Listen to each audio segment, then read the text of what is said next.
بسم اللہ الرحمن الرحیم۔ السلام علیکم۔ دنیا کی ہر مصیبت ختم ہوگی۔ تین افراد حضرت حسین بن علی رضی اللہ تعالی عنہ کے پاس آئے۔ ایک نے بارش کی قلت کی شکایت کی کہ کافی عرصہ سے بارش نازل نہیں ہوئی۔ آپ نے فرمایا کثرت سے استغفار کرو۔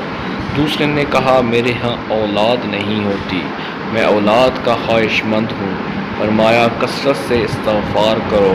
تیسرے شخص نے شکوہ کیا زمین میں قحط پڑ گیا، غلہ پیدا نہیں ہوتا یا بہت کم ہوتا ہے۔ حضرت حسین بن علی رضی اللہ تعالی عنہ نے اس سے بھی فرمایا کہ کثرت سے توبہ استغفار کرو۔ آپ کے پاس جو لوگ بیٹھے ہوئے تھے انہوں نے عرض کیا اے نواسۂ رسول صلی اللہ علیہ وآلہ وسلم، تینوں افراد مختلف شکایات لے کر آئے مگر آپ نے ایک ہی جواب دیا۔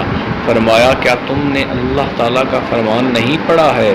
اپنے رب سے اپنے گناہ بخشواؤ اور معافی مانگو، وہ یقیناً بڑا بخشنے والا ہے۔ وہ تم پر آسمان کو خوب برساتا ہوا چھوڑ دے گا اور وہ تمہیں خوب مال و اولاد ترقی دے گا اور وہ تمہیں باغات دے گا اور تمہارے لیے نہریں نکالے گا۔ نور 12:10 کے اندر جو ہے یہ سارا ذکر، یہ سارا قصہ بیان کیا گیا ہے۔ ماشاء اللہ۔